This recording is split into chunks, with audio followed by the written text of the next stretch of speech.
तपाईँको आवाज हाम्रो आवाज मुक्त आवाज।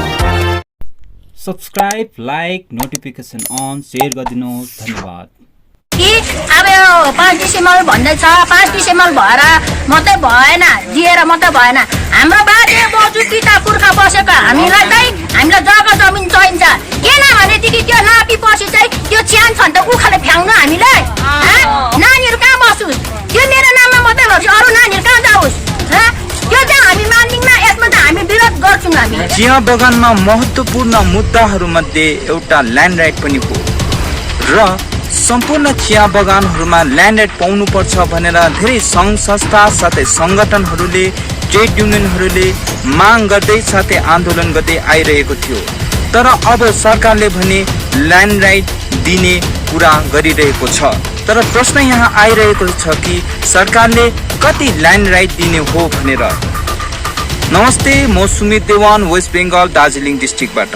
अहिले घरि म दार्जिलिङ डिस्ट्रिक्ट अन्तर्गत पर्ने दार्जिलिङमा छु र विशेष गरी उत्तर बङ्गालको चिया बगानहरूमा सम्पूर्ण बगानहरूमा ल्यान्ड राइट दिने कुरा चलिरहेको छ। Government of West Bengal land and land reform and refugee and rehabilitation department तहत 1 अगस्तको दिन एउटा नोटिफिकेसन जारी गरेको थियो र यस नोटिफिकेसनमा एउटा कुरा उल्लेख गरिएको छ कि सम्पूर्ण नर्थ बेङ्गलको बगानहरूमा चिया श्रमिक साथै यस क्षेत्रमा बसोबास गर्दै आइरहेका बासिन्दाहरू जो ल्यान्डलेस छ उनीहरूले 5 डेसिमल जमिन पाउँछ भनेर उल्लेख गरिएको छ र विशेष गरी 5 डेसिमल होम स्टे पट्टा दिने भनेर यस योजना मार्फत रिटायर टी बगानका श्रमिक साथै यस क्षेत्रमा धेरै समयदेखि बसोबास गर्दै आइरहेको चिया श्रमिकहरूले 5 डेसिमल पट्टा पाइनेछ भनेर यस स्किममा उल्लेख गरिएको छ। 150 सालदेखि बस्दै आइरहेका चिया श्रमिकहरूले दाबी गरिरहेको छ कि यस क्षेत्रमा उहाँहरूको 5 एकड़ भन्दा पनि धेरै जमिन रहेको दाबी गरिरहेको छ र यसै विरुद्ध उहाँहरूले आवाज उठाइरहेको छ कि कमसे कम 5 डेसिमल भन्दा जति अकुपाई जमिनहरू छ र जति खेतीबारीहरू छ ती सम्पूर्ण चिया श्रमिकहरूलाई दिया जाओस् भनेर डिमान्ड गर्दै आइरहेको छ। आउनुहोस् जानौँ यसै विषय लिएर मार्गेस्टोक चिया बगानका श्रमिक बसन्ती राईले के भन्नुहुन्छ। यो कुन बगानमा काम गर्नुहुन्छ? मार्गेस्टोक हो। कति वर्ष काम गर्नुभयो? म 27-28 वर्ष। तपाईँको अहिले उमेर कति भएको छ? 61 वर्ष। 61 वर्ष। तपाईँ अहिले बगानमा काम गर्नुहुँदैछ? अहिले म रिटायर भएँ। कति भयो रिटायर? रिटायर भएको डिसेम्बर 1 तारिक। तपाईँ अहिले बसिरहेको घर, यो घरमा कति पुस्ता भइसक्यो तपाईँहरू यो घरमा? म बसेको त कति पुस्ता भयो बाजेको बाजेहरू ससुरहरू उनीहरू बितेर गयो। अब अहिले म छु। अब म बितेर गयो भने पनि अझ छोराहरू छ। अब 4 जना छोराहरू छ। यो जुन चाहिँ 5 डेसिमल पर्जापट्टाको कुरा गरिरहेको छ, तपाईँले यो विषय लिएर के भन्न चाहनुहुन्छ? अब 5 डेसिमल पर्जापट्टा दिने भन्दैछ, यो चाहिँ हामी नथाप्ने, हामी ट्याक्कै नथाप्ने। यो चाहिँ किन थाप्नु हुँदैन तपाईँले? यो थाप्दिनँ। यो चाहिँ अब हामी उहिलेदेखि बसेर आएको बाजे बोजूदेखिको अब देश थाप्ने नभए नथाप्ने। त्यहाँदेखि उपरान्त उब्रेको जग्गा के गर्छ? मेरो छोराछोरी कहाँ जाओस्? तपाईँको जग्गा के छ? मेरो छ अदुवा छ, अब बिँहरू छ, सिमी छ, बैगुनहरू छ, कुखुरा बाख्रा छ, अम्लिसो बारी छ, मेरो जङ्गल छ। तपाईँको घरमा कतिजना परिवार हुनुहुन्छ? मेरो घरमा सबैजना गरी हामी 9 जना छौँ। 9 जना परिवार। 9 जना परिवार छौँ। छोराहरू कतिजना? छोराहरू 4 जना। यो 5 डेसिमल जमिनले तपाईँको छोराहरूलाई भोलिपछि तपाईँले घर बनाइदिनु सक्नुहुन्छ? अब 5 डेसिमलले त हुँदैन नि, सक्दैन नि। अब त्यति त हुँदैन नि। सागहरू रोप्नु पर्यो, कुखुरा बाख्रा पाल्नु पर्यो। अब 4 जना छोराहरूलाई त पुग्दैन नि, त्यही जग्गाले त पुग्दैन। अब पुग्दैन भने यही जग्गाले पुगेन भनेदेखि चाहिँ अरू ठाउँ थपिदिन्छ। यो जुन चाहिँ सरकारद्वारा तपाईँको 5 डेसिमलको कुरा गरिरहेको छ होइन, तपाईँको घरको जमिनको मात्रै कुरा गरेको छ र तपाईँले के डिमान्ड राख्नुहुन्छ? अब मेरो डिमान्ड त के छ भनेदेखि अब 5 डेसिमलले त पुग्दैन। अब भनौँ अब के अरे भाग लाउँदाखेरि अब 4 जनालाई पनि पुग्दैन। यो चाहिँ अब हामी चाहिँ कसरी यो मान्दिनँ यसमा चाहिँ हामी। तपाईँले सपोज सरकारले जुन चाहिँ खेतीपाती गरेको जमिन तपाईँहरूको नाम गरिदियो भने तपाईँले के फाइदा हुन्छ जस्तो लाग्छ? हामीले खेतीपाती गर्दा पनि हामीले सरकारीबाट लोनहरू पाउन सक्छौँ। यसमा चाहिँ अब खेतीपाती त गर्नै पर्यो। तपाईँको पुग्दैन, तपाईँको कमानको रोजले पुग्दैन, तपाईँले त्यही भएर खेतीपाती गर्नु खेतीपाती गर्नैपर्छ, खेतीपाती गर्नैपर्छ, गाई बाख्रा पाल्नै पर्छ। तर पनि त हामी यस्तो अवस्थामा तपाईँलाई यो जमिन खोसेर लाने डर लागिरहेको छ? डर लाग्छ। किन डर लागिरहेको? डर लाग्छ, अब जति पनि अब बसेको त अन्त हामी त अर्कालाई दिने पनि छौँ, अब सरकारले लाने पनि छौँ। त्यतै ट्याक्कै हामी तपाईँको जमिन कति छ जस्तो लाग्छ? मेरो जमिन छ 3-4 एकर जस्तो छ। 3-4 एकर? 3-4 एकरमा नानीहरू पनि पुग्दैन नि। बाख्रा खोर बनाउनु पर्यो, गाई पाल्नु पर्यो, कुखुरा पाल्नु पर्यो, कहाँ पुग्छ? पुग्दैन नि। र अन्तिममा सरकारलाई तपाईँले के अनुरोध गर्न चाहनुहुन्छ? सरकारलाई अब मैले के गर्नु म चाहन्छु भनेदेखि अब सरकारले अब सबै नै दिएको कुरो त हामी मान्छौँ।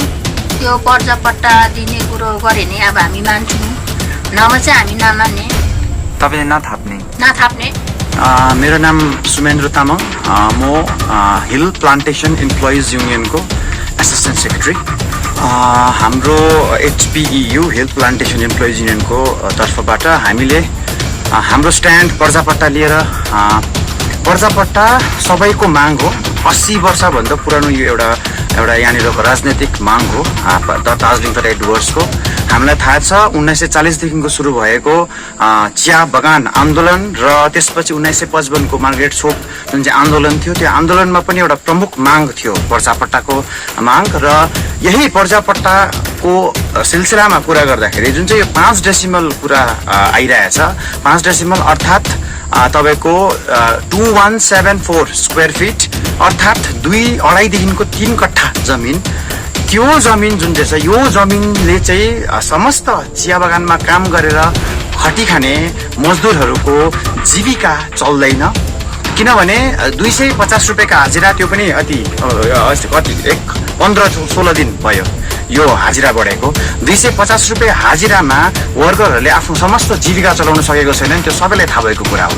र यो छोडेर यहाँनिर कृषि कतिवटा कामहरू, कृषि क्षेत्रमा कतिवटा कामहरू जस्तै अलैँचीबारी, जस्तै इस्कुस, जस्तै आलु, जस्तै विभिन्न साग सब्जी अनि गाई गोरु सुँगुर रोपनको लागि जति पनि जमिन चाहिन्छ वरिपरि, यहाँनिर बेसी जस्तो बगानहरूमा, बेसी जस्तो चिया बगानहरूमा हिल टी स्टेट्सहरूमा चाहिँ, टी गार्डन्सहरूमा चाहिँ मान्छेहरूको ज्यादाभन्दा ज्यादा 5 डेसिमल भन्दा त ज्यादा नै जमिन छ। हो त्यही कारण चाहिँ यो 5 डेसिमल जमिनले पुग्दैन। तर यो पर्जापट्टा जुन चाहिँ भन्ने माग छ, त्यो पर्जापट्टा चाहिँ पाउनुपर्छ। तर कसरी पाउनुपर्छ भन्दा चाहिँ हरेक मजदुरको जति जमिन छ, आफ्नो घर गढीको जति जमिन छ, हो त्यो समस्त जमिनको चाहिँ पर्जापट्टा चाहिँ दिएको हुनुपर्छ भन्ने हाम्रो माग रहेको छ। 5 डेसिमल जमिन बारे एउटा इम्पोर्टेन्ट कुरा बुझ्नुपर्ने के रहेको छ भन्दाखेरि, यो जुन चाहिँ अहिले समस्त डिबेटहरूमा आएको छैन, यो डिबेटमा के आएको छैन भन्दा 2023 को जनवरी 15 तारिक जस्तो प्रकारले विधानसभामा हाम्रो पश्चिम बङ्गाल सरकारको, पश्चिम बङ्गाल राज्यको जति पनि जमिन सम्बन्धित जति पनि ऐनहरू छ, कानुनहरू छ, यो कानुनमा चाहिँ ल्यान्ड रिफर्म एक्ट्समा चाहिँ एउटा एमेन्डमेन्ट अथवा संशोधन ल्याएको छ। त्यो संशोधन के छ? त्यो संशोधनको मूल उद्देश्य चाहिँ मालिकको बिजनेस गर्नुको निम्ति चाहिँ सजिलोपना अथवा सजिलो होस् भनेर के संशोधन ल्याएको छ भन्दाखेरि चाहिँ, त्यो संशोधन यस्तो रहेको छ कि कुनै पनि बगानमा जुन चाहिँ जमिनहरू अनयुज्ड छ अथवा प्रयोगमा छैन अथवा ज्यादा भएको जमिनहरू भएको छैन, यो जमिनहरू चाहिँ सरकारले लिज बाट चाहिँ यसलाई चाहिँ अब फ्री होल्ड ल्यान्ड बनाउनेछ। अथवा सरकारले यो लिज होल्ड जमिनलाई चाहिँ अब फ्री होल्ड ल्यान्ड बनाउनुको मतलब चाहिँ यो जमिनहरू समस्त मालिकहरूलाई, ठुल्ठुलो झोला बोकेर आउने ठुल्ठुलो पुँजीपतिहरूलाई, बाहिरको ठुल्ठुलो पुँजीपतिहरूलाई चाहिँ अब हाम्रो चियाबारीको जमिन चाहिँ बेच्ने एउटा डिरेक्ट एउटा एमेन्डमेन्ट ल्याएको छ, संशोधन ल्याएको छ। मालिकलाई चाहिँ एकरौं एकर जमिन दिने, जस्तै 2019 मा नोटिफिकेसन आएको थियो कि 15% जमिन अथवा 150 एकर ल्यान्ड चाहिँ यहाँनिर चाहिँ मालिकलाई चाहिँ टुरिज्मको लागि दिने, तर यहाँनिर चाहिँ 5 डेसिमल ल्यान्ड, 5 डेसिमल भनेको 1 एकरलाई चाहिँ 100 भागमा यदि हामीले डिभाइड गर्यो भने 1 भाग चाहिँ 1 डेसिमल हुनेछ। भनेपछि मालिकलाई चढ्यो 150 एकर ल्यान्ड, मजदुरलाई परिरहेछ यहाँनिर 5 डेसिमल ल्यान्ड। यस्तो प्रकारको असमानता यदि यहाँनिर कानुन व्यवस्था, यदि यहाँनिर जमिन लिएर कानुन संशोधन गरिनेछ भनेपछि मालिकलाई दिने जमिन र मजदुरलाई दिने जमिनको चाहिँ समानतापूर्वक यहाँनिर चाहिँ पर्जापट्टा बाँडेको हुनुपर्छ र यहाँनिर चाहिँ आफ्नो घर गरेर समस्त जमिनको मजदुरहरूको उहिलेदेखिको यहाँनिर खटेर आएर यो जमिन बनाएको, यो बारी बनाएको जमिनको समस्त पर्जापट्टा चाहिँ दिनुपर्छ भन्ने हाम्रो माग रहेको छ। जमिनको मुद्दा लिएर भिडियो भोलिन्टियरले पनि धेरै डकुमेन्टेसन साथै जनचेतना कार्यक्रम गर्दै आइरहेको दार्जिलिङ कालिम्पोङ अलिपुरद्वार जलपाइगुडी डिस्ट्रिक्टहरूमा 55 भन्दा पनि धेरै ल्यान्ड राइट लिएर वर्कसप साथै धेरै कार्यक्रमहरू गर्दै भिडियो भोलिन्टियरले आइरहेको थियो। यसै वर्कसप अनि ट्रेनिङ पछि भिडियो भोलिन्टियरले 4वटा डिस्ट्रिक्टमा 18,600 क्लेम दर्ता गरेको छ, जम्मा गरिएको छ र विशेष गरी यो जम्मा BLRO अफिस साथै DM अफिसमा जम्मा गर्ने काम भएको थियो र विशेष गरी यस क्लेममा उल्लेख गरिएको छ कि यस क्षेत्रको मानिसहरूको सही जमिनको मेजरमेन्ट र सही जानकारी र म्यापिङ गरेर भिडियो भोलिन्टियरले जम्मा गर्ने काम गरेको थियो र भिडियो भोलिन्टियरले विशेष गरी जम्मा गर्नुको कारण 5 डेसिमल भन्दा पनि धेरै जमिनहरू यस क्षेत्रका मानिसले अकुपाइड गरेर बसेको छ भनेर पनि जानकारी गराएको छन्। हाम्रो पनि एउटा जिम्मेवार बन्छ, सरकारले जमिन दिने कुरा गरिरहेको छ, यसै हाम्रो पनि एउटा जिम्मेवार बनेर आउँछ, सरकारले जमिन दिने कुरा गरिरहेको छ। तर हामीले यसपालि हाम्रो जमिन कति छन् यसलाई सही रूपमा मेजरमेन्ट गरेर सरकार समक्ष जनाउनु पर्ने नितान्त जरुरी रहेको हामीले ठानिरहेको छौँ। साथै सरकार पक्षबाट पनि 5 डेसिमल जमिन दिने लिएर पूर्ण विचार गर्नुपर्ने हामीलाई लागिरहेको छ, किनभने 5 डेसिमल जमिन सबै बगानहरूमा फिट हुँदैन भनेर सबै मानिसहरूले यस लिएर विरोध गरिरहेको छ।